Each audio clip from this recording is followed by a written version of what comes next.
Class 8 NCERT polity का chapter number 6 है हास्यकरण से निपटाना, हास्यकरण से निपटना। लास्ट चैप्टर में हमने हास्यकरण के बारे में पढ़ा था। आज इस प्रॉब्लम से कैसे छुटकारा पाया जाए या इसका निपटान कैसे किया जाए, इस बारे में इस चैप्टर में हम पढ़ेंगे। लास्ट चैप्टर के अंदर दो अलग अलग समूह और असमानता व भेदभाव के उनके अनुभवों के बारे में पढ़ा था। ये समूह भले ही कम ताकतवर हों, लेकिन उन्हें अलग थलग कर दिए जाने और औरों के वर्चस्व का विरोध किया था। अपनी आवाज़ उठाई और संघर्ष करते रहे। उन्होंने अपने लंबे इतिहास में विविध रणनीतियों के सहारे हालात को बदलने का भी प्रयास किया।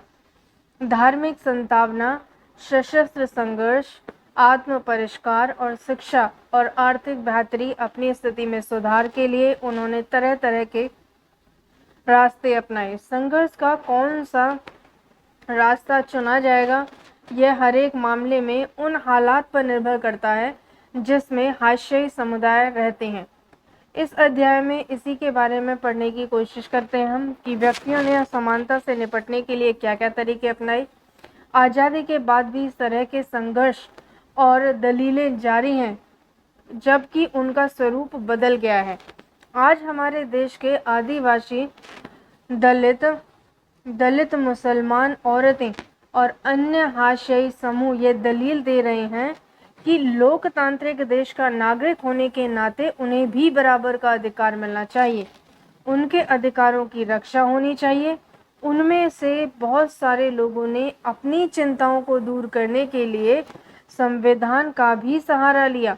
इस अध्याय में यही देखेंगे कि हाशियाई समूह अपने संघर्षों के दौरान संविधान का सहारा किस तरह लेते हैं। हम यह भी देखेंगे कि विभिन्न समूहों को निरंतर शोषण से बचाने के लिए अधिकारों को कानूनों की शक्ल कैसे दी जाती है। यहाँ इस बात पर भी विचार करेंगे कि इन समूहों को विकास का लाभ प्रदान करने के लिए सरकार की ओर से किस तरह के नीतिगत प्रयास किए गए हैं। इस पूरे हास्यकरण से निपटना, इस चैप्टर या हास्यकरण एक वर्ड में समझे तो हम कह सकते हैं कि समाज के कुछ वर्गों के अंदर जो भेदभाव होता है नागरिकों में, उसे हास्यकरण कहा जाता है।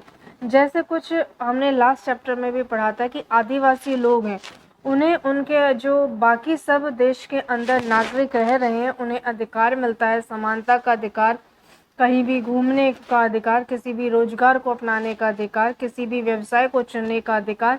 ये समानता आदिवासी लोगों को, दलित लोगों को, मुसलमान लोगों को या औरतें हैं उन्हें नहीं दी जाती हैं। इसी चीज़ को ये आज भी जो असमानता है भारत के अंदर या देश में फैली हुई है और इसे हमें बिल्कुल ही ख़त्म करना है। सब नागरिक बराबर हैं और सबको समानता का अधिकार है। संविधान भी कहता है किसी लिंग के आधार पर, जैसे कि औरतों के साथ में यहाँ पे भेदभाव किया जाता है, ये भी असमानता दर्शाई गई है कि लिंग के आधार पर किसी भी नागरिक के साथ में कोई भेदभाव नहीं किया जाएगा। संविधान कहता है किसी भी जाति के आधार पर किसी के साथ कोई यहाँ पे भेदभाव नहीं किया जाएगा, ये भी संविधान कहता है। लेकिन फिर भी मुसलमानों के साथ में यहाँ पे भेदभाव होता है, दलितों के प्रति भेदभाव होता है। संविधान में कहा गया है किसी भी जाति, किसी भी वर्ण के आधार पर कुछ लोगों के साथ में यहाँ पे धर्म, जाति, मूल वंश या फिर उनके लिंग के आधार पर किसी भी नागरिक के साथ में कोई भेदभाव नहीं होगा। सब लोगों को समानता का अधिकार दिया जाएगा और सब लोग समान हैं, ये संविधान कहता है। लेकिन फिर भी कुछ हिस्से हैं अभी भी देश के अंदर जो असमानता को दर्शाते हैं। इनसे निपटना बहुत ज़रूरी है और उनके लिए कदम क्या क्या उठाए हैं समाज ने, संविधान में, या सरकार क्या क्या कदम उठाती है, उसके बारे में इस चैप्टर में बताया है। पहला शुरुआत यहीं से होती है कि जो मौलिक अधिकार संविधान में नागरिकों को दिए गए हैं उनको हम कितना जानते हैं, नागरिक कितना उन्हें मानते हैं, कितना जानते हैं उनके बारे में, कितनी नॉलेज रखते हैं। जैसा कि आप इस पुस्तक के पहले अध्याय में पढ़ चुके हैं, संविधान में ऐसे कई सिद्धांत सूत्रबद्ध किए गए हैं कि जो हमारे समाज और राज्य व्यवस्था को लोकतांत्रिक बनाते हैं। हमारे समाज को और राज्य की व्यवस्था यानी सरकार को लोकतांत्रिक बनाते हैं।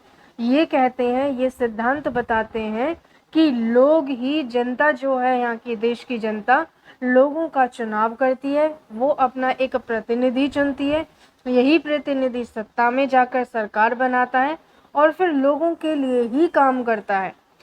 तो इसे लोकतांत्रिक बताया गया है, लोकतांत्रिक देश बोला जाता है। इन सिद्धांतों को ही मौलिक अधिकारों के जरिए भी परिभाषित किया गया है और संविधान में रखा भी गया है। ये हमारे संविधान का एक ऐसा महत्वपूर्ण हिस्सा है। ये अधिकार सभी भारतीयों को समान रूप से उपलब्ध है और जहाँ तक हाशियाई तबकों की बात है तो उन्होंने इन अधिकारों को दो तरह से इस्तेमाल किया है। पहला, ये अपने मौलिक अधिकारों पर जोर देकर उन्होंने सरकार को अपने साथ हुए अन्याय पर ध्यान देने के लिए मजबूर किया, और दूसरा ये कि उन्होंने इस बात के लिए भी दबाव डाला कि सरकार इन कानूनों को लागू करे। कई बार हाशियाई तबकों के संघर्ष की वजह से ही सरकार को मौलिक अधिकारों की भावना के अनुरूप नए कानून भी बनाने पड़े हैं। इन लोगों ने, जो आदिवासी लोग हैं, दलित हैं, महिलाएं हैं या फिर मुसलमान हैं, इन सब लोगों ने एकजुट होकर के अपने अपने समुदाय को के साथ में जो भेदभाव हो रहा है उसके अगेंस्ट आवाज़ उठाई, नया कानून बनाने के लिए भी कहा, और जिस समाज के जिन अधिकारों से इन्हें वंचित किया गया है, जो संविधान में दिए गए हैं कि किसी भी नागरिक के साथ भेदभाव नहीं किया जाएगा, उनको इन पर भी लागू करने के लिए कहा है। संविधान के आर्टिकल 17 को अगर हम देखें तो अनुच्छेद 17 के अनुसार अस्पृश्यता या छुआछूत का उन्मूलन किया जा चुका है। इसका मतलब यह है कि कोई भी व्यक्ति दलितों को पढ़ने से नहीं रोकेगा, मंदिरों में जाने से नहीं रोक सकता, किसी भी सार्वजनिक सुविधा को इस्तेमाल करने से नहीं रोक सकता। इसका मतलब ये भी है कि छुआछूत गलत है और लोकतांत्रिक सरकार इस तरह के आचरण को बर्दाश्त नहीं करेगा। लिहाजा अब अस्पृश्यता एक दंडनीय अपराध घोषित कर दिया गया है। संविधान में ऐसे दूसरे भी कई अनुच्छेद हैं जो अस्पृश्यता के खिलाफ है। उदाहरण के लिए समझे तो संविधान के अनुच्छेद 15 में कहा गया है कि भारत के किसी भी नागरिक के साथ में उसके धर्म को लेकर, उसकी नस्ल, उसकी जाति, उसका लिंग, उसका जन्म स्थान के आधार पर कोई भी भेदभाव नहीं किया जाएगा। समानता के अधिकार का हनन होने पर दलित इस प्रावधान का सहारा ले सकते हैं। इस तरह यदि दलितों को लगता है कि कोई व्यक्ति या समुदाय या सरकार उनके साथ सही बर्ताव नहीं कर रही है तो वे मौलिक अधिकारों का सहारा ले सकते हैं। उन्होंने बार बार भारत सरकार को ध्यान संविधान की ओर आकर्षित कराया भी है, इस बात पर जोर दिया है कि सरकार संविधान का पालन करे और उन्हें न्याय प्रदान करे। तो ये सब बताते हैं कि उनके मौलिक अधिकार भी नागरिकों के पास ही हैं जिनके साथ में यहाँ पे भेदभाव हो रहा है, छुआछूत का है या फिर अस्पृश्यता दिखलाई जा रही है, जो कि जिसका उन्मूलन बिल्कुल ही खत्म कर दिया गया है। अब फिर भी किसी भी समुदाय या वर्ग के साथ ऐसा होता है तो मौलिक अधिकारों का सहारा लेकर वो अपने अधिकारों को वापस पा सकता है, न्याय प्रदान कर सकता है। इस तरह मुसलमान तथा अन्य जो अल्पसंख्यक लोग हैं, समुदाय ने भी संविधान में दिए गए मौलिक अधिकारों का सहारा लिया है। उन्होंने अपने धर्म और सांस्कृतिक व शैक्षणिक अधिकारों की स्वतंत्रता के अधिकार पर जोर दिया। जहाँ तक सांस्कृतिक और शैक्षणिक अधिकारों का प्रश्न है, मुसलमान और पारसी आदि सांस्कृतिक धार्मिक समूहों को अपनी संस्कृति की सुरक्षा करने का अधिकार है। कहीं भी, किसी भी जगह पर, किसी भी वर्क प्लेस पर शिक्षा ग्रहण करने का अधिकार है। इस तरह से विभिन्न प्रकार के सांस्कृतिक अधिकारों की व्यवस्था करके संविधान ने ऐसे समूहों को सांस्कृतिक न्याय देने का प्रयास किया है। इसका उद्देश्य ये भी है कि इन समूहों की संस्कृति पर ना तो बहुसंख्यक समुदाय की संस्कृति का वर्चस्व होगा, ना ही वह इसे नष्ट कर पाएंगी। ये अपने समुदाय के सांस्कृतिक धरोहर का खुद उसकी देखभाल और उसे बड़ा बना सकते हैं, उसका अधिकारों के अंदर किसी भी प्रकार से वंचित नहीं कर सकते। हाशियाई तबकों के लिए कुछ कानून भी बनाए गए हैं, जैसे सरकार अपने नागरिकों की रक्षा के लिए कानून बनाती है, लेकिन सरकार केवल इसी तरह कार्रवाई नहीं करती। हमारे देश में हाशियाई तबकों के लिए खास कानून और नीतियां बनाई गई हैं।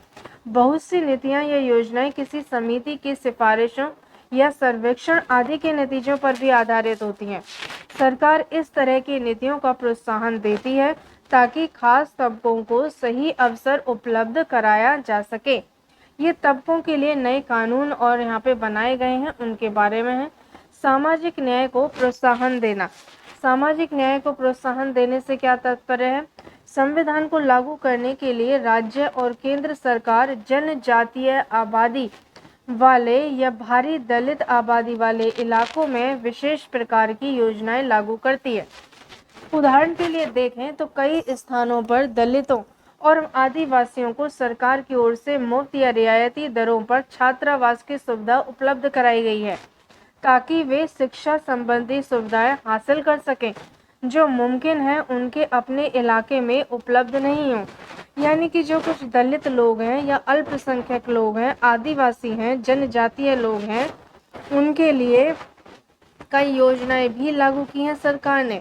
उन्हें पढ़ाई करने के लिए, शिक्षा संबंधी सुविधाएं हासिल करने के लिए, जो कि उनकी जिस जगह पर वो रहते हैं उस क्षेत्र में नहीं है, तो दूसरे क्षेत्र में जहां से वो शिक्षा का एक उच्च स्तर ग्रहण कर सके, वहां पर उनको मुफ्त में रियायती दरों पर छात्रावास की सुविधा भी उपलब्ध कराई गई है और उन्हें किसी भी शिक्षा से वंचित नहीं किया जाएगा। ये भी अधिकार वहां पर उन्हें दिया गया है। कुछ जरूरी सुविधाएं मुहैया कराने के अलावा सरकार कानूनों का भी इस्तेमाल करती है ताकि व्यवस्था में निहित असमानता को खत्म करने के लिए ठोस कदम उठाए जा सके। आरक्षण की व्यवस्था इस तरीके का एक बहुत इम्पोर्टेंट पॉलिसी है। यह महत्वपूर्ण होने के साथ बेहद विवादास्पद भी है कि शिक्षा संस्थानों और सरकारी नौकरियों में दलितों और आदिवासियों के लिए सीटों का आरक्षण का कानून भी एक महत्वपूर्ण तर्क है। यानी सरकार ने इन लोगों के लिए कुछ और भी योजनाएं दी हैं कि किसी भी संस्थान के अंदर वो शिक्षा ग्रहण कर सकते हैं, उन्हें वंचित नहीं किया जाएगा और किसी भी सरकारी नौकरी के अंदर दलित और आदिवासियों की जो सीटें हैं उनमें आरक्षण का कानून इन्हें दिया गया है। इसके पीछे समझ यह है कि हमारे जैसे समाज में जहाँ कुछ तबकों के सदियों तक पढ़ने लिखने और नई निपुणताएं हासिल करने के अवसरों से वंचित रखा गया है, वहाँ लोकतांत्रिक सरकार को इन तबकों की सहायता के लिए ठोस कदम उठाने चाहिए। यानी कि लोकतांत्रिक सरकार होने का मतलब ही यह है कि जो वहाँ के नागरिक हैं उन्हें उनके साथ में किसी भी प्रकार का भेदभाव नहीं किया जाना चाहिए। आरक्षण की नीति किस तरह से काम करती है? देश भर की सभी राज्य सरकारों के पास अनुसूचित जातियां जो दलित लोग हैं, अनुसूचित जनजाति हैं और पिछड़ी अति पिछड़ी जातियों की अपनी अपनी सूचियां हैं। इस तरह एक सूची केंद्र सरकार के पास भी होती है। जो विद्यार्थी शैक्षणिक संस्थानों में दाखिले के लिए या उम्मीदवार सरकारी नौकरियों के लिए आवेदन देते हैं, उन्हें जाति जनजाति प्रमाण पत्र के रूप में अपनी जाति या जनजाति का सबूत देना होता है। अगर कोई खास दलित जाति या जनजाति सरकारी सूची में है तो उस जाति या जनजाति का उम्मीदवार आरक्षण का लाभ उठा सकता है। जैसे देखा जाए तो कॉलेज, खास तौर में से मेडिकल कॉलेज जैसे पेशेवर संस्थानों में दाखिले के लिए सरकार ने कट ऑफ या न्यूनतम सीमा अंक सीमा तय की है। इसका मतलब ये होता है कि संस्थानों में सभी दलित और आदिवासी उम्मीदवार दाखिला नहीं पा सकते। इनमें उन्हीं दलित और आदिवासी विद्यार्थियों को दाखिला मिल सकता है जिन्होंने परीक्षाओं में अच्छा प्रदर्शन किया है, न्यूनतम अंक सीमा से ज़्यादा अंक प्राप्त किए हैं। सरकार इन्हीं विद्यार्थियों को विशेष छात्रवृत्ति भी देती है। 9वीं कक्षा की राजनीति विज्ञान की पुस्तक में आप अन्य पिछड़े वर्गों के लिए आरक्षण की व्यवस्था के बारे में भी विस्तार से पढ़ेंगे। इसके बारे में यहाँ पे दिया है। अब इन्होंने यहाँ पे बताया कि दलित और आदिवासियों के अधिकारों की रक्षा कैसे की जा सकती है, सरकार क्या कदम उठाती है और दलित और आदिवासी खुद नागरिक क्या काम करते हैं। हाशियाई समुदायों को भेदभाव और शोषण से बचाने के लिए नीतियों के अलावा हमारे देश में कई कानून भी बनाए गए हैं। यह एक सच्ची घटना पर आधारित एक केस स्टडी को पढ़कर जाने कि अपनी रक्षा के लिए दलित इन कानूनों का किस तरह इस्तेमाल करते हैं। जकमालगुर गांव के लोग एक बड़े त्योहार की तैयारी में जुटे हैं। यहाँ हर 5 साल में एक बार स्थानीय देवता की पूजा भी की जाती है। 5 दिन चलने वाले इस उत्सव में आसपास के 20 गांवों के पुजारी इकट्ठा होते हैं।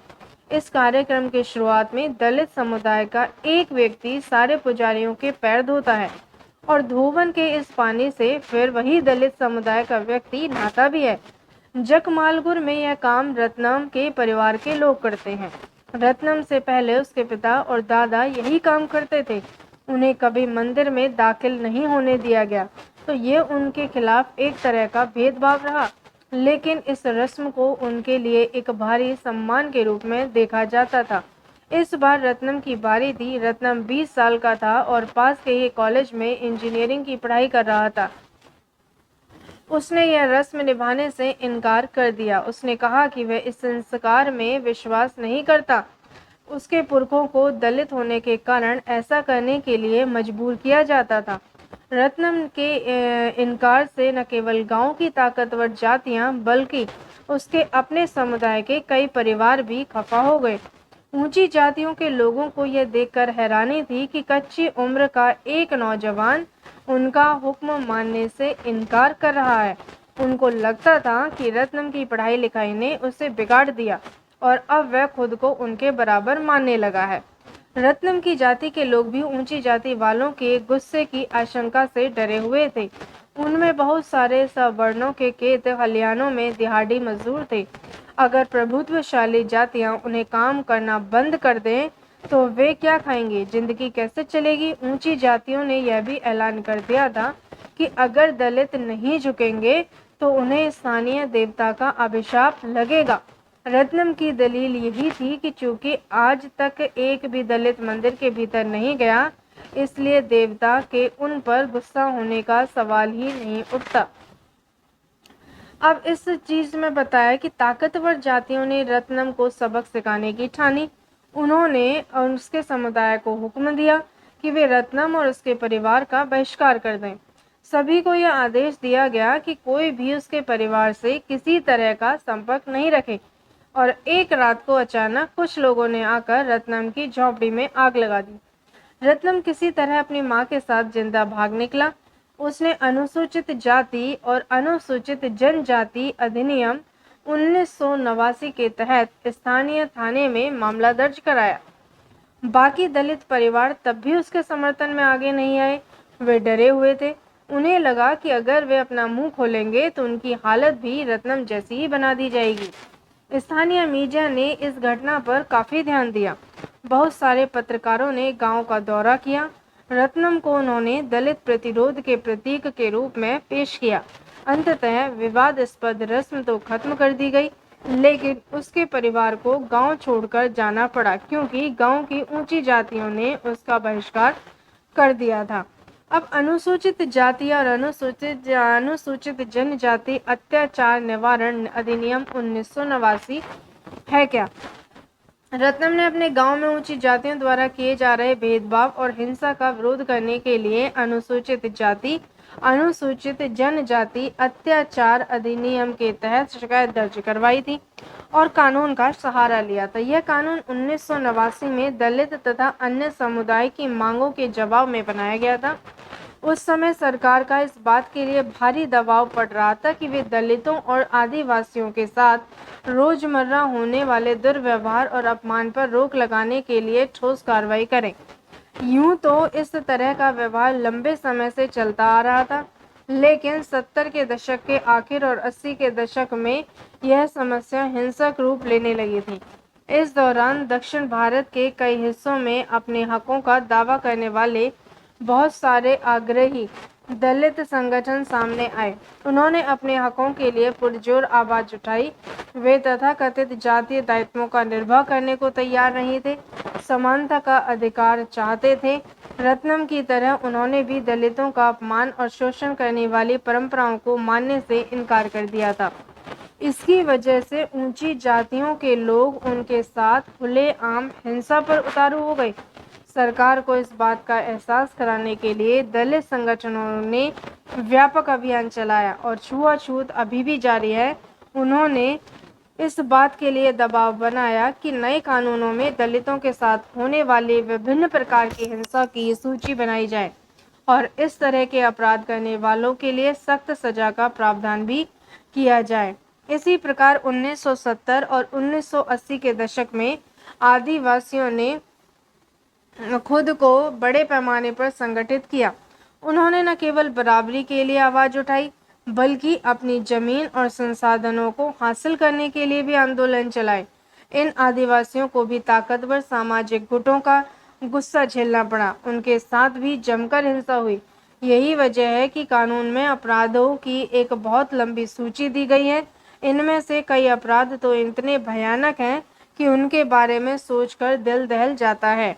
इस कानून में न केवल भयानक अपराधों का उल्लेख किया गया है, बल्कि यह कानून किस बात की ओर इशारा भी करता है, साधारण इंसान भी कितने जघन्य कृत्य कर सकते हैं। इस प्रकार इस तरह के कानून हमारे सोचने और काम करने के तरीके को प्रभावित करते हैं, दोषियों को सजा भी देते हैं। इस कानून में कई स्तर के अपराधों के बीच फर्क किया गया है।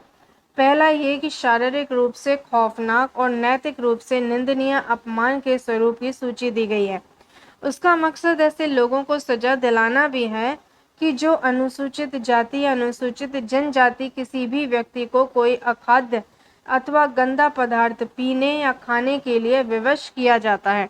यह अधिनियम अनुसूचित और अनुसूचित जनजाति अत्याचार निवारण अधिनियम 1989 कहता है, यह रोकता है कि जो अनुसूचित जाति अनुसूचित जनजाति के व्यक्ति हैं, उनके साथ में कोई भी अखाद्य या फिर गंदा पदार्थ खाने या पीने के लिए उन्हें मजबूर नहीं किया जाएगा। दूसरा ये कि अनुसूचित जाति और अनुसूचित जनजाति के किसी भी व्यक्ति को नंगा करते हैं या उसे नंगा घुमाते हैं या उसके चेहरे अथवा देह पर रंग लगाते हैं या कोई ऐसा कृत्य करते हैं जो मानवीय प्रतिष्ठा के अनुरूप नहीं है, तो उसे सजा का पात्र माना जाएगा। तीसरा ये कि इसमें ऐसे कृत्यों की सूची भी है जिनके जरिए दलितों और आदिवासियों को उनके साधारण संसाधनों से वंचित किया जाता है या उनसे गुलामों की तरह काम करवाया जाता है।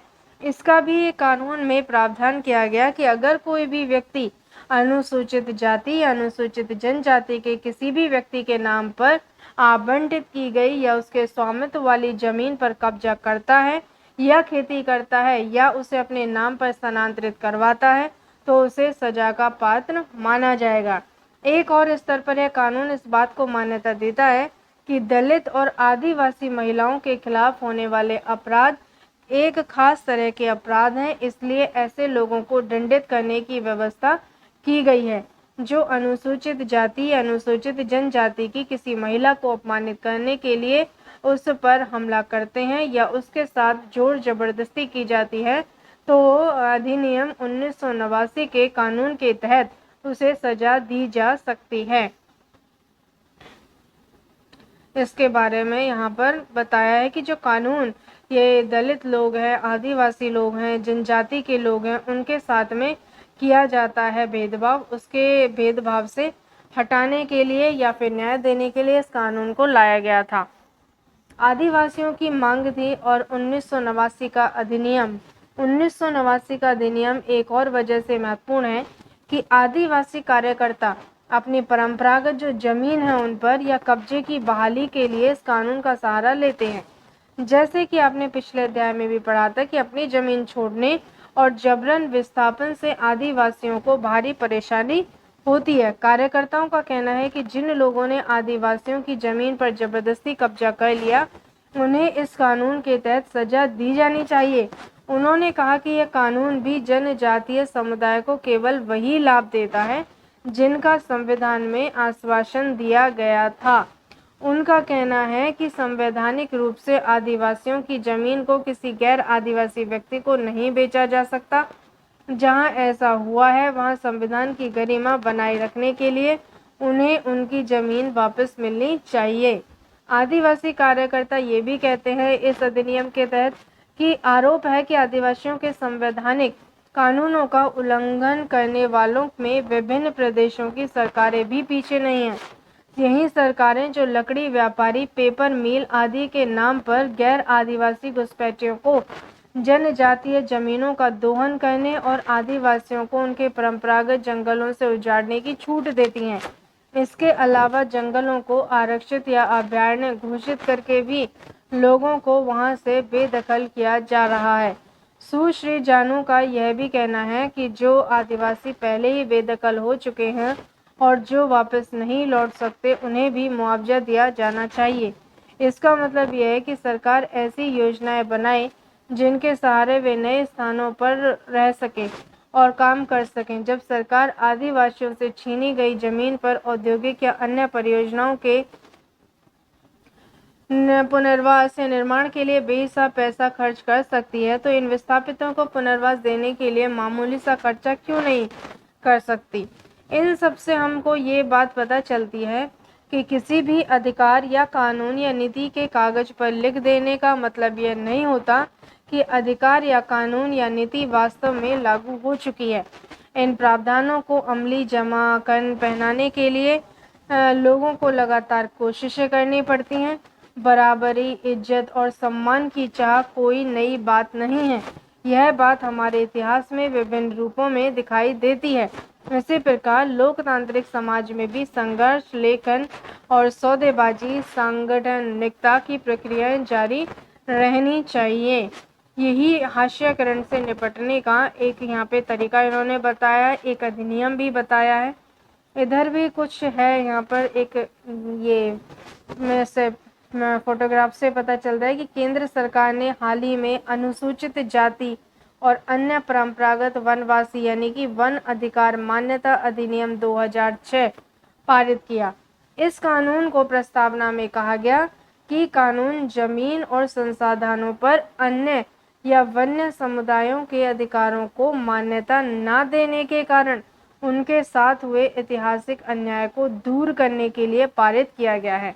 इस कानून में वन्य समुदायों को घर के आसपास जमीन, खेती और चराई योग्य जमीन और गैर लकड़ी वन उत्पादों पर उनके अधिकार को मान्यता दी गई। इस कानून में यह भी कहा गया कि वन एवं जैव विविधता संरक्षण भी वनवासियों के अधिकारों में आता है। ये यहाँ पे वनवासी अधिनियम के तहत इनको अपनी जमीन, खेती करने के लिए जमीन, ये सब यहाँ पर दी गई, वंचित नहीं किया गया।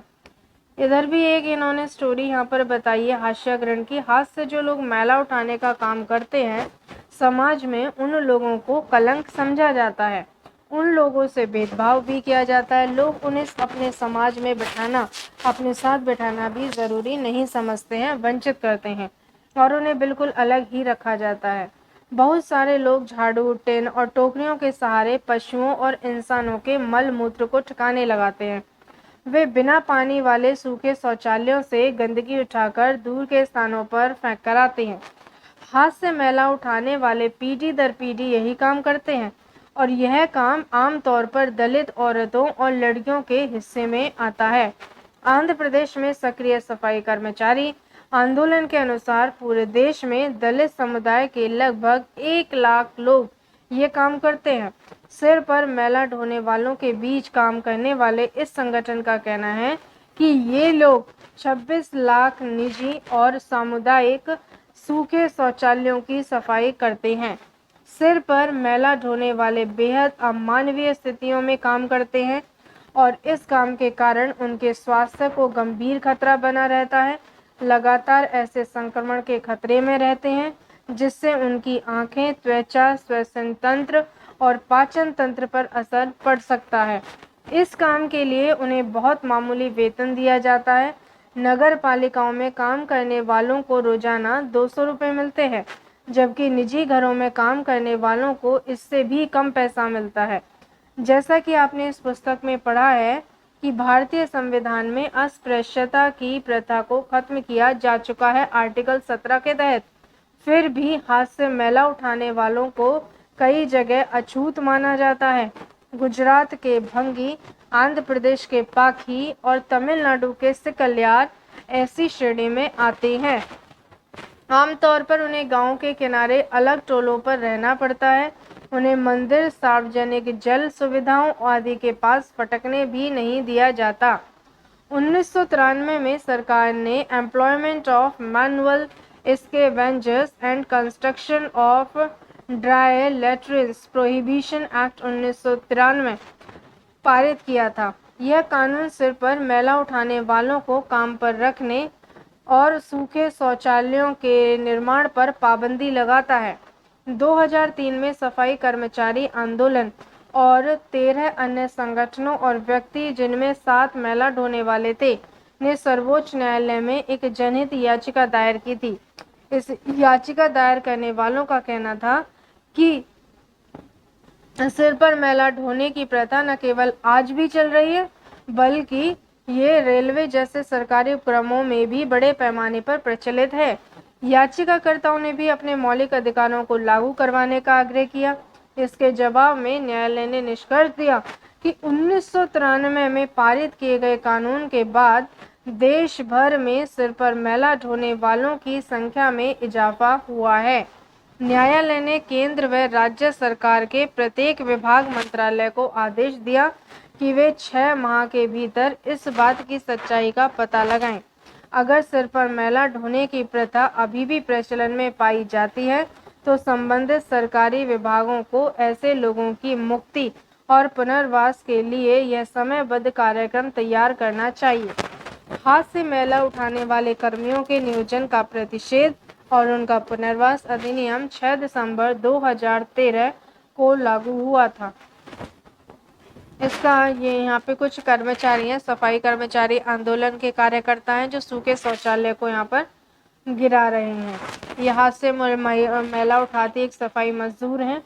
यहाँ पर दिखाया गया एनसीईआरटी की एक एक लाइन बहुत इंपॉर्टेंट है यूपीएससी प्रीलिम्स के लिए, मेंस के लिए भी है। यहाँ से मेंस के भी एक समझ डेवलप होती है, जो कि मेंस के आंसर लिखने में काफ़ी हेल्पफुल होगी। इसलिए एक एक लाइन को बहुत सीरियसली फोकस करके पढ़ना है और एक एक वर्ड को वहाँ से समझना है। कभी कभी प्रीलिम्स के अंदर यूपीएससी कुछ टर्मिनोलॉजी भी पूछ लेती है। लास्ट ईयर भी पूछा था, उससे पहले भी आई थी, तो इन टर्मिनोलॉजीज पर भी बहुत ध्यान देना है। यहाँ कुछ कबीर जी के बारे में भी बताया इन्होंने, और ये कबीर अछूत शब्द को यहाँ तक नया अर्थ देते हैं कि उनका दावा है कि अस्पृश्यता ही ज्ञान सर्वोच्च स्तर है। इसका मतलब यह है कि वह व्यक्ति संकुचित है, विभाजक विचारों से पूरी तरह मुक्त है। लिहाजा कबीर अस्पृश्यता की सोच को सिर के बल खड़ा करके अछूतों को सबसे निचली व्यवस्था की बजाय सबसे ऊंची अवस्था में स्थापित करते हैं। यही सब बताया है। तो हमने एनसीईआरटी क्लास 6 की 7-8 कुछ चैप्टर्स थे, उसमें सब चैप्टर्स अलग अलग वीडियो में कवर किए हैं, लाइन टू लाइन पढ़ करके किए हैं। क्लास 7th के भी सब चैप्टर्स यहाँ पे किए हैं लाइन टू लाइन पढ़ करके। 8th क्लास की एनसीईआरटी भी हमने लाइन टू लाइन पढ़ करके पूरी कवर करी है। इन वीडियोस को आप देख सकते हैं, यहाँ पर सबके सभी वीडियो चैनल पर हैं अभी। अब हम 6th क्लास से लेकर के 12th क्लास एनसीईआरटी को पूरी यहाँ पे सीरीज को कवर करेंगे।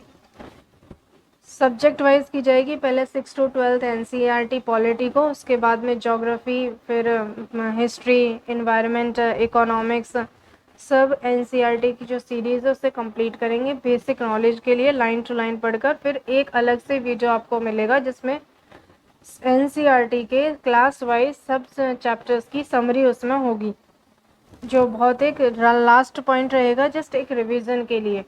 तो उसमें केवल समरी और इम्पॉर्टेंट पॉइंट जो यूपीएससी प्रीलिम्स के लिए इम्पॉर्टेंट है सिर्फ वही दिए जाएंगे।